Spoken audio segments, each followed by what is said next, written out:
culturalmente falando, o glúten, ele faz parte da mesa de todos nós.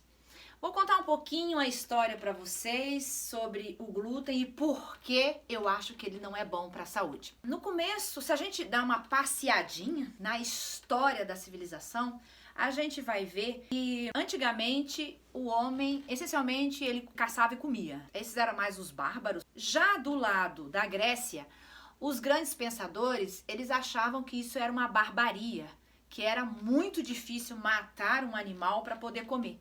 Então eles começaram a pensar de uma maneira que eles pudessem cultivar o grão ou cultivar um bicho, por exemplo, que seria o alimento deles, sem que eles precisassem usar de tanta barbaria. Começaram a guardar o bicho lá, guardava, só que o bicho fugia, porque eles não eram assim tão enérgico com o bicho e o bicho fugia.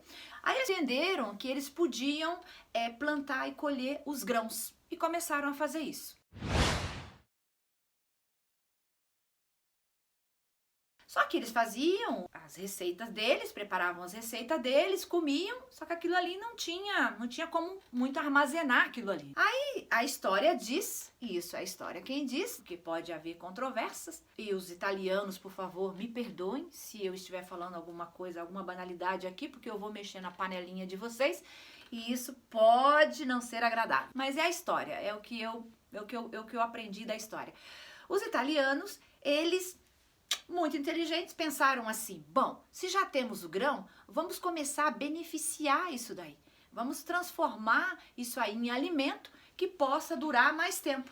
E foi aí onde eles começaram a trabalhar mais na parte dos animais, com os embutidos. E com os grãos eles começaram a fazer pães, as massas e essas coisas todas que são gostosas, que a gente gosta. Ninguém tá falando que a gente não gosta disso, não. Eu só tô discutindo aqui, dando meu ponto de vista, o porquê isso não é bom para a saúde da mulher. Começou por aí essa história do glúten. Só que com o passar do tempo e mais próximo de nós, por volta dos anos 60, por aí, nós já estávamos todos bem apaixonadinhos pelo pão, nosso pão de cada dia. Bem apaixonadinhos mesmo, pelo pão, pela massa, por tudo isso. Só que um pouquinho antes disso veio a Revolução Industrial, né? Onde precisava sair de casa para trabalhar, levar o lanche, ter a comida ou ter a comida na própria empresa. Começou o homem e a mulher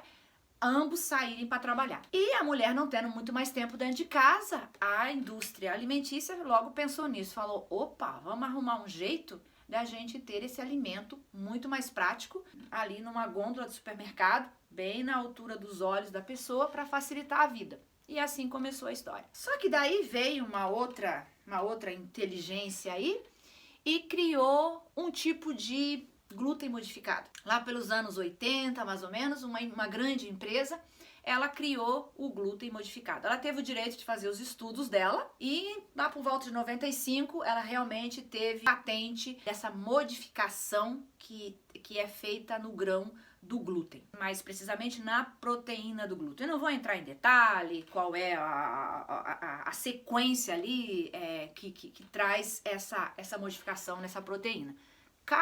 Fato é que nós temos essa modificação. Essa modificação, ela traz como uma plasticidade. Ela é um produto que é meio plastificado.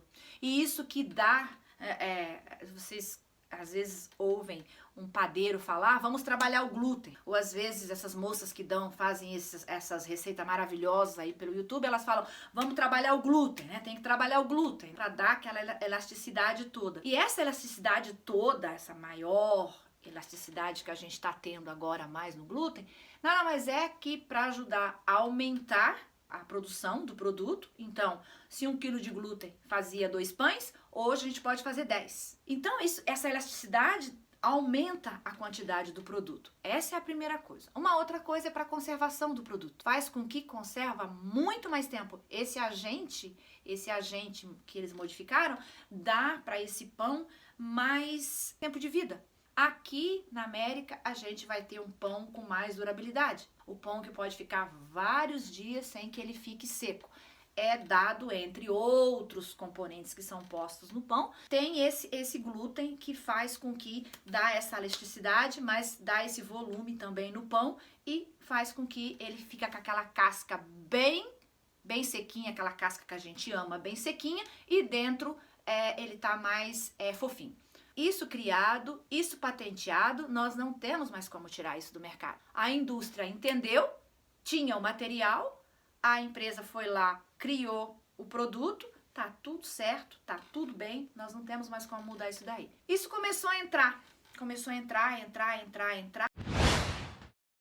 geração a pré-geração, e nós já estamos o quê?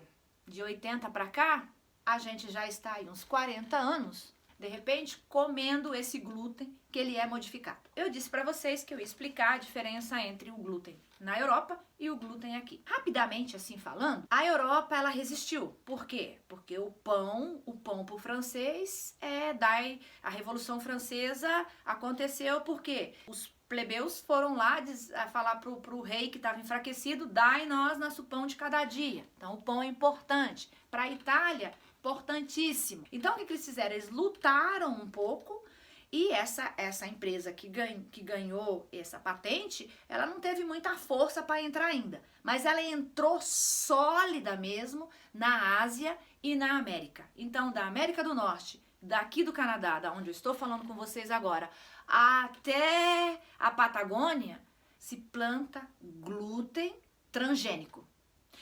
Então, nós não temos como escapar. Por quê? Porque a América aceitou, a Ásia aceitou, e eles são os grandes produtores, e a gente está na mão disso daí. Isso dito, vocês vão falar assim, é um pouco de revolta, né? Sim, é um pouco de revolta, sim. Porque eu acho que um dos prazeres que a gente tem em cuidar da saúde, em ter opção, em viver uma vida de opção saudável, como é a minha, é a gente poder a gente se libertar dessas convenções, não estar preso a esses alimentos que nos são impostos. É a gente saber que a gente pode escolher o produto que a gente quer. E a gente não tá podendo escolher, a menos que a gente vá na Europa comprar um pãozinho de vez em quando, não é o caso, a gente não pode sempre. E isso não é algo que é acessível para todos nós. Acessível mesmo é aquilo que está na gôndola, na altura dos nossos olhos, no supermercado. É isso daí que é o que é mais acessível pra gente. Essa praticidade toda trouxe uma superalimentação. Então, dificilmente a gente está comendo alguma coisa que não tenha o trigo dentro, e necessariamente o glúten e o glúten modificado. A gente começou a se alimentar desse transgênico, e o corpo, ele aceita muito desaforo. Só que uma hora ele começa a falar assim, eu vou atacar a tua vaidade. E meninas, e menina que tá me ouvindo, e você, moçoila que está me ouvindo, você sabe aonde está a nossa vaidade? Cabelo, pele e unha. Quando começa a quebrar nossa unha, lascar, nosso cabelo não fica mais ajeitadinho quando a gente faz, a nossa pele inteirinha pipocada, a gente começa a pensar o que é que pode estar acontecendo. E aí, quando se tem uma pessoa que tem hábitos alimentares como eu, na hora começa a pensar, bom, vou ver de onde está vindo isso daí. Então, a pergunta é, por que você acha que o glúten não é bom para a saúde? Ele não é bom para a saúde. Ele não é bom para os intestinos. Ele cria, vou começar pelos intestinos, aí a gente vai acabar chegando na pele. Porque o problema na pele nada mais é que os intestinos que já estão, evacuando na nossa pele, jogando. Eu faço uma analogia para explicar assim, sabe? 31 de dezembro, quando no Rio de Janeiro você joga aquele monte de flores para Iemanjá e no outro dia volta tudo para a praia, toma que o lixo é teu? É isso aí que acontece. A gente come, manda esse monte de coisas que não são interessantes, a gente manda esse monte de porcarias para dentro da gente e o corpo faz o quê? Ele joga para fora isso daí. E acontece o quê?